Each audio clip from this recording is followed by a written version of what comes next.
하나님 말씀은 열왕기상 18장 30절에서 46절까지입니다.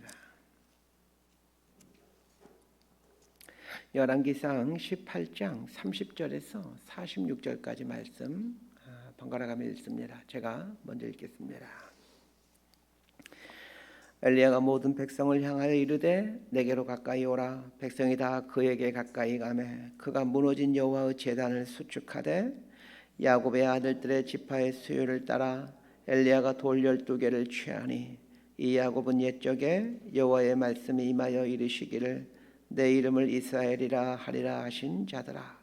그가 여호와의 이름을 의지하여 그 돌로 제단을 쌓고 제단을 돌아가며 곡식종자 2세 알을 둘 만한 도량을 만들고 또 나무를 벌리고 송아지 각을 떠서 나무 위에 놓고 이르되 통넷에 물을 채우다가 번제물과 나무 위에 부으라 하고 또 이르시되 다시 그리하라 하여 다시 그리하니 또 이르되 세 번째로 그리하라 하여 세 번째로 그리하니 물이 제단으로 두루 흐르고 도량에도 물이 가득 찼더라. 저녁 소재 드릴 때 이르러 선지자 엘리야가 나아가서 말하되 아브람과 이삭과 이스라엘의 하나님 여호와여 주께서 이스라엘 중에서 하나님이신 것과 내가 주의 종인 것과 내가 주의 말씀대로 이 모든 일을 행하는 것을 오늘 알게 하옵소서. 여호와여 내게 응답하옵소서. 내게 응답하옵소서. 이 백성에게 주 여호와는 하나님이신 것과 주는 그들의 마음을 되돌이키심을 알게 하옵소서 하매 이에 여호와의 불이 내려서 번제물과 나무와 돌과 흙을 태우고 또 도량의 물을 핥은지라. 모든 백성이 보고 엎드려 말하되 여호와 그는 하나님이시로다. 여호와 그는 하나님이시로다 하니 엘리야가 그들에게 이르되 바알의 선지자를 잡되 그들 중 하나도 도망하지 못하게 하라 하매 곧 잡은지라. 엘리야가 그들을 기손 시내로 내려다가 거기서 죽이니라. 엘리야가 아합에게 이르되 올라가서 먹고 마시소서. 큰 빗소리가 있나이다. 아합이 먹고 마시러 올라가니라. 엘리야가 갈멜산 꼭대기로 올라가서 땅에 꿇어 엎드려 그의 얼굴을 무릎 사이에 넣고 그의 사안에게 이르되 올라가 바다 쪽을 바라보라. 그가 올라가 바라보고 말하되 아무것도 없나이다. 이르되 7번까지 다시 가라. 7번째 이르러서는 그가 말하되 바다에서 사람의 손만한 작은 구름이 일어나나이다. 이르되 올라가 아합에게 말하기를 비에 막히지 아니하도록 마차를 갖추고 내려가소서 하라 하니라. 조금 후에 구름과 바람이 일어나서 하늘이 캄캄해지며 큰 비가 내리는지라. 아합이 마차를 타고 이스라엘로 가니 46절 함께 읽습니다. 여호와의 능력이 엘리야에게 임하매 그가 허리를 동이고 이스라엘로 들어가는 곳까지 아합 앞에서 달려갔더라. 아멘. 엘리야 선지자와 그리고 바알과 아세라를 섬기는 그 선지자 850명이 갈멜산에서 대결을 합니다. 엘리야와 850명의 바알과 아세라 선지자들의 대결은 지난 3년 반 동안 이스라엘에 임했던 가뭄에 대한 원인이 무엇인지를 판가름내자라는 그런 대결장이었습니다. 그래서 아합 왕을 비롯한 수많은 이스라엘 백성들이 갈멜산에 와서 이 엘리야와 바알과 아세라 선지자들 간의 대결을 이제 관람하게 됩니다. 불이 내려 제단 위에 있던 제물을 태우는 쪽이 이기는 걸로 하자라고 했습니다. 바알은 바람, 비, 불 등 자연현상과 밀접한 연관을 맺고 있는 신으로 그렇게 여겨지고 있었습니다. 제물을 태우는 시험은 사실 바알의 전공입니다. 엘리야는 바알의 전공 분야를 시험감으로 내며 누가 진짜 하나님인가, 누가 진짜 신인가 대결을 하자고 하는 것입니다. 어제 본문에 보면 바알과 아세라 선지자들이 바알에게 기도하는 내용이 나왔습니다. 그들이 아무리 기도하고 심지어는 아무 일도 일어나지 않자 그들이 자기 몸에 자해를 하죠. 자해를 해도 바알은 아무런 일이 반응을 보이지 않습니다. 그럴 수밖에 없는 이유는 바알은 사람이 만들어낸 가짜 신이기 때문입니다. 자, 오늘 본문 30절과 31절 말씀 함께 읽습니다. 시작.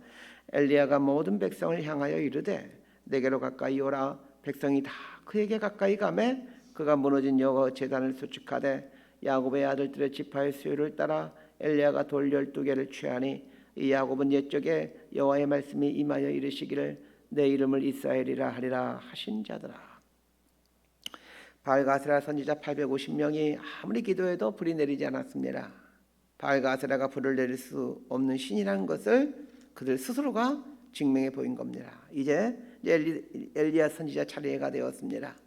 엘리야 선지자는 백성들을 자기에게로 가까이 오라고 합니다. 가까이 오라고 한 이유가 있습니다. 첫 번째 이유는 그 무너져 있던 하나님의 제단을 보도록 하기 위함입니다. 갈멜산에는 하나님의 제단이 있었는데 그 제단이 무너져 있었던 겁니다. 왜 하나님의 제단이 무너졌겠습니까? 바알과 아세라 선지자가 득세하면서 하나님의 제단이 무너져 있었던 겁니다. 하나님의 제단이 무너진 것은 이스라엘의 신앙이 무너져 있다는 것을 말해줍니다. 무너진 제단을 보도록 한 것은 이스라엘 백성들로 하여금 그 무너진 하나님의 제단을 보면서 깨닫고 느끼라는 겁니다. 이것이 우리의 지금의 실상이다. 이것이 우리의 현 주소이다 라는 것을 깨달으라는 겁니다. 회복되기 위해서는 무너져 있는 자신의 신앙을 볼 줄 알아야 합니다. 저는 우리 시대의 그리스도인들이 무너진 이 시대의 양심을 보고 또 교회가 무너져 있는 것을 볼 수 있게 되기를 바랍니다. 그리고 무엇보다도 무너진 자신의 신앙을 볼 수 있게 되기를 소망합니다. 이스라엘 백성들 가까이 오라고 불렀던 두 번째 이유는 제단이 회복되어 가는 것을 보여주기 위함입니다. 30절을 보게 되면 그가 무너진 여호와의 제단을 수축하되 이렇게 나와 있습니다. 이 수축하다라는 히브리어 단어가 라파라는 단어입니다. 이 라파라는 말 좀 익숙한 단어이지 않습니까? 여호와 라파라고 한번 많이 들어보셨을 겁니다. 라파라는 말은 치료하다, 온전하게 하다라는 뜻입니다. 무너진 여호와의 제단을 치료한다, 온전하게 한다라는 말은 무슨 말입니까? 신앙을 회복시킨다라는 말입니다. 다른 말로 하면 예배를 회복시킨다는 얘기입니다. 제단은 예배를 드리는 곳입니다. 제단이 무너졌다라는 말은 예배가 무너졌다라는 말이고, 예배가 무너졌다라는 말은 신앙이 무너졌다라는 얘기입니다. 엘리야 선지자는 무너진 제단을 수축함으로써 이제 곧 예배가 회복되어지고 신앙이 회복되어질 것이라는 것을 보여주는 것입니다. 자, 그러면 예배의 회복, 신앙의 회복은 어떤 과정을 통해 이루어지는 것입니까? 엘리야가 12개의 돌을 쌓음으로 제단을 만들어 갑니다. 12개의 돌은 12지파를 의미합니다. 모든 이스라엘 백성은 12지파에 속하게 됩니다. 그런데 이 제단을 만들어 가면서 엘리야 선지자는 야곱이라는 사람이 이스라엘로 바뀌게 된 이야기를 해주고 있습니다. 야곱은 이스라엘의 조상이죠. 이 야곱이라는 말은 발꿈치를 붙잡다라는 뜻입니다. 움켜쥐기 위해서 다른 사람의 발꿈치를 붙잡고 다른 사람을 넘어뜨리며 살아간 사람이 야곱이었습니다. 이 발꿈치를 붙잡다라는 말은 사실은 그 이스라엘의 목동들이 그 놀이 중에 하나인 그 씨름을 하는 그 풍습에서 나온 말입니다. 서로 씨름 비슷한 걸 하면서 이렇게 발꿈치를 붙잡고 상대방을 넘어뜨리죠. 속임수를 써서 상대방을 넘어뜨리는 그런 놀이입니다. 그런데 이런 속임수를 쓰는 사기꾼, 거짓말쟁이 이 야곱을 하나님께서 택하시고 그의 이름을 이스라엘로 바꿔주십니다. 야곱으로 살면 안 된다는 겁니다. 거짓말쟁이, 속이는 자, 사기꾼으로 살면 안 된다는 얘기입니다. 그래서 이스라엘을 바꿔주신 겁니다. 이스라엘이라는 말의 뜻은 하나님과 겨루어 이겼다라는 말입니다. 다른 말로 하면 하나님께서 줘주실 만큼 이스라엘은 사랑받는 존재들이다 라는 뜻입니다. 자, 그렇다면 예배의 회복, 신앙의 회복의 출발은 어디입니까? 내가 하나님의 사랑받는 존재라는 것을 깨닫는 데서 시작됩니다. 하나님께서 그 아들을 십자가에 죽이실 만큼 나를 사랑하신다라는 것을 깨닫는 순간에 하나님께로 마음을 향하게 됩니다. 저는 오늘 아침에 하나님께서 저와 여러분을 얼마나 사랑하신지를 깨닫게 되는 축복이 있게 되길 소망합니다. 왜 우리가 세상에 자꾸 눈을 두고 세상으로 눈을 향하고 있는 것입니까? 하나님의 사랑을 깊이 알지 못하기 때문입니다. 하나님의 사랑으로 만족하지 못하기에 다른 곳으로 눈을 돌립니다. 저는 오늘 이 본문 말씀을 묵상하다가 신앙을 회복해야 될 사람은 내 자신이겠구나 라는 생각을 하게 되었습니다. 대학생 때 저는 하루하루를 근근히 살아야 되는 가장 배고픈 기간이었습니다. 그건 어느 때보다도 행복하고 기쁨이 충만한 때였습니다. 버스 안에서도 실실 웃고 그 학교 캠퍼스를 돌아다닐 때도 마냥 웃고 다녔습니다. 예수 믿는 게 얼마나 좋았던지 만나는 사람들에게 예수님을 전했습니다. 후배들에게 예수님을 전해주고자 수업 시간 전에 강의실에 가서 그 후배들 앞에서 예수 믿어야 된다라고 수도 없이 외치곤 했습니다. 시시때때로 캠퍼스 구석구석에다 무릎을 꿇고 학교 복음화를 위해서 또 이 청년들의 복음화를 위해서 기도했습니다. 그런데 지금 저에게는 그런 예배의 감격과 어떤 복음에 대한 열정 이런 것들이 사라져 버렸습니다. 목사가 되면 신앙이 좋아져야 되는데 그렇지 않는 제 모습을 봅니다. 그래서 종종 답답함을 느낍니다. 그때처럼 끼니 걱정하지 않아도 절 형편이 되었습니다. 가정도 꾸리고 자식들도 있습니다. 남들이 저보고 목사님이라고 불러줍니다. 그런데 저에게는 그때의 감격과 그 어떤 기쁨, 열정들이 사라져 버렸습니다. 왜 그렇습니까? 나를 위해 아들을 죽이신 하나님의 그 사랑에 무뎌져 가고 있기 때문에 그렇습니다. 그 옛 하나님의 사랑을 자꾸 생각하지 않고 잊어버리기 때문에 그렇습니다.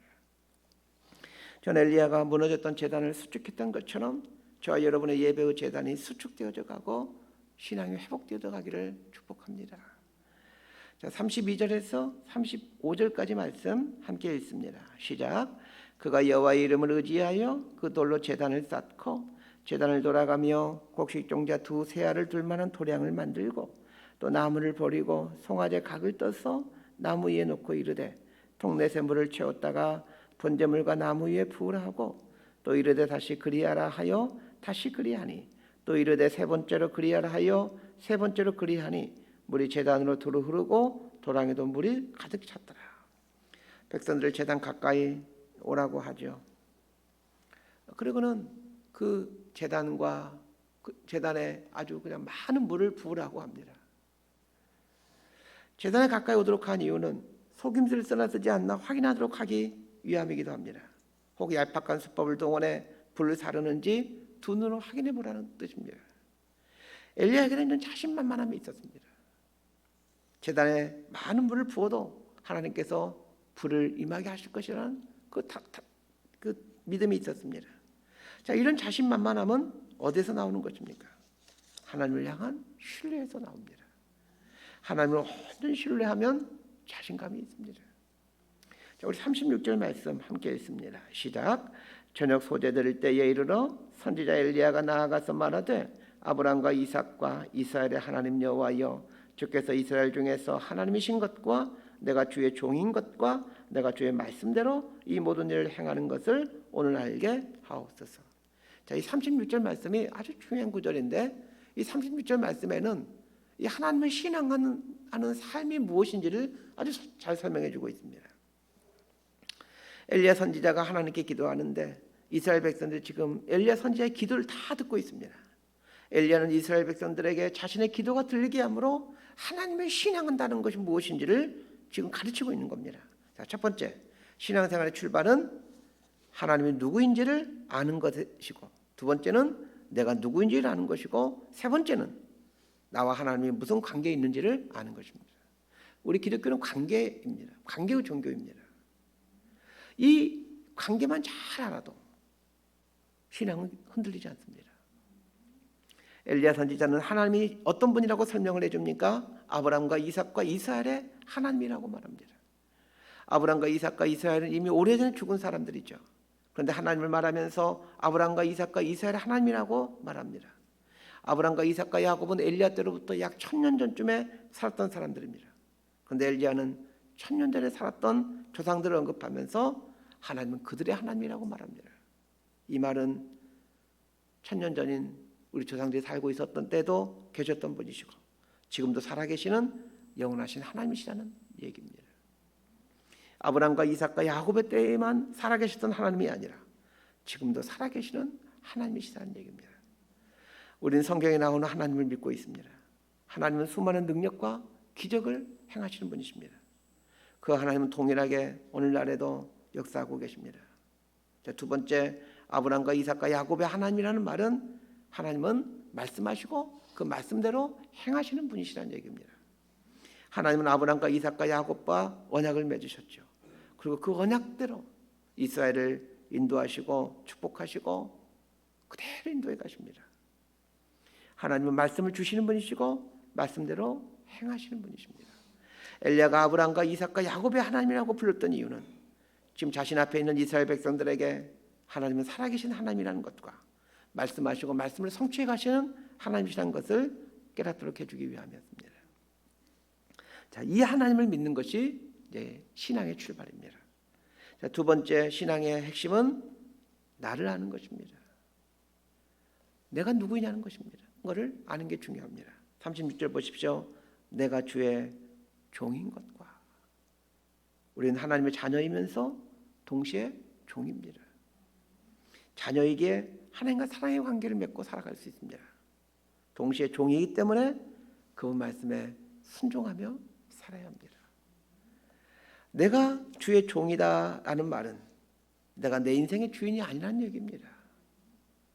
신앙생활은 이 싸움이에요. 다른 거 없습니다. 신앙생활은 내가 주인이 될 것이냐 하나님을 주인으로 모시고 살 것이냐의 싸움입니다. 신앙생활의 모든 갈등들은 사실 이 문제입니다. 우리가 왜 신앙생활을 하면서 하나님을 믿는다 하면서도 갈등합니까? 내가 주인되려 하기 때문에 갈등이 생깁니다. 종은 갈등이 없습니다. 시킨 대로 하면 되는데 무슨 갈등이 있겠습니까? 종이 해야 될 일은 답이 나와 있습니다.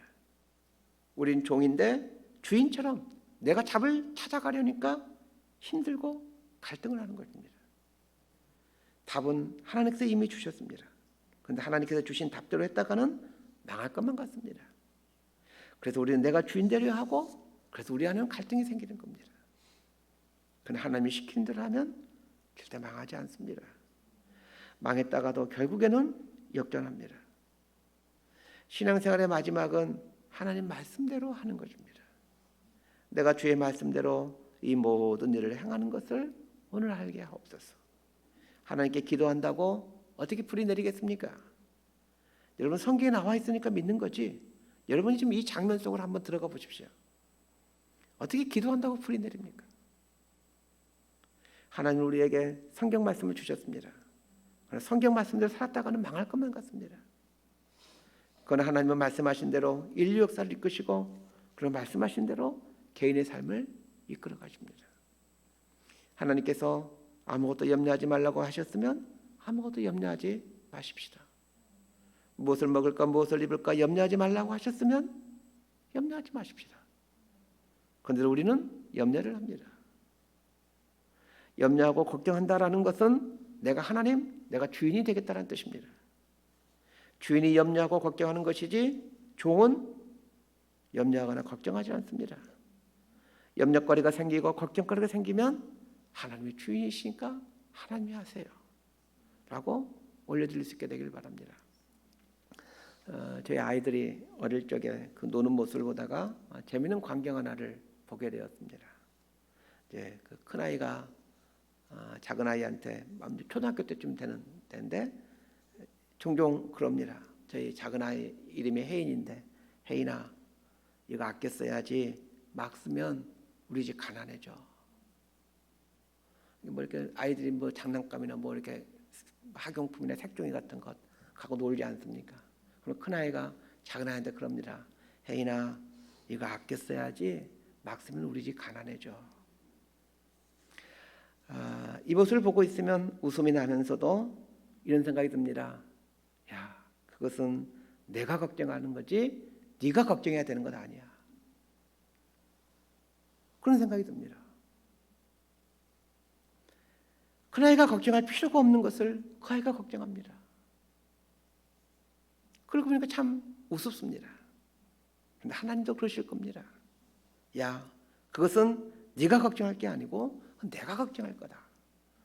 이렇게 생각하실 것 같습니다. 우리는 종입니다. 신앙생활이란 별게 아닙니다. 끊임없이 종이 되어가는 것입니다. 우리 39절 말씀 함께 읽도록 하겠습니다. 39절입니다. 시작. 모든 백성이 보고 엎드려 말하되 여호와 그는 하나님이시로다. 여호와 그는 하나님이시로다 하니. 하나님이 하나님이십니다. 이 고백적 삶을 사는 것이 신앙생활입니다. 엎드린다라는 말은 종이 된다라는 말입니다.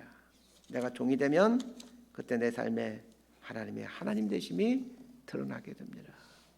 말씀 정리합니다. 오늘은 이 두 구절을 여러분 마음에 새겨놓고 살 수 있게 되길 바랍니다. 무너진 여호와의 제단을 수축하라라는 이 문구를 마음에 새겨놓고 하루를 사셨으면 합니다. 내 안에 무너진 신앙의 영역이 있는지를 살펴보고 회복해야 될 신앙의 영역은 무엇이 있는가를 살펴보고 점검하고 또 하나님께 묻는 것입니다.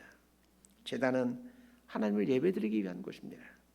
하나님께 예배드리는데 방해가 되는 삶의 환경, 마음의 염려, 근심이 이 예배의 제단을 허무는 것들입니다.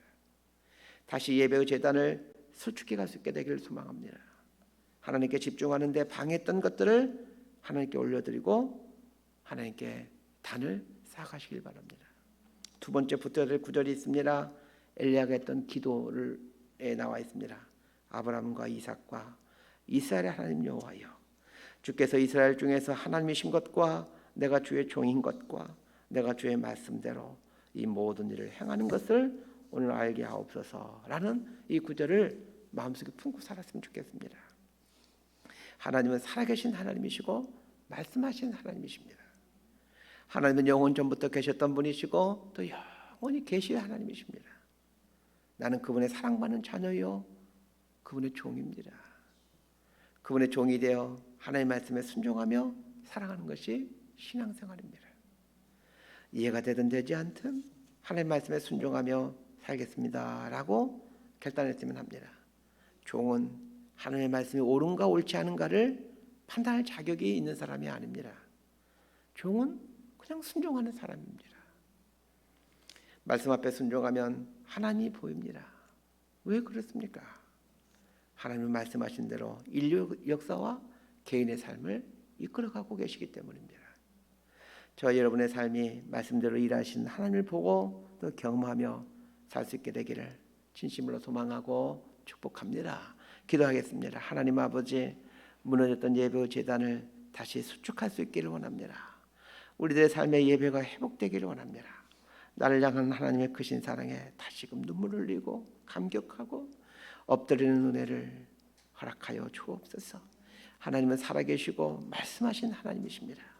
말씀으로 오셔서 말씀대로 행하고 계신 하나님을 우리 삶에서 경험해 갈 수 있기를 원합니다. 하나님 말씀이 이해가 되지 않더라도 말씀 앞에 엎드리는 종의 자세를 갖게 하여 주옵소서. 그래야 내 삶 속에서 하나님의 일하심을 매 순간 보고 경험해가며 하나님과 동행해가는 복을 누려갈 수 있도록 은혜를 내려 주옵소서. 예수님의 이름으로 기도드리옵나이다. 아멘. 기도.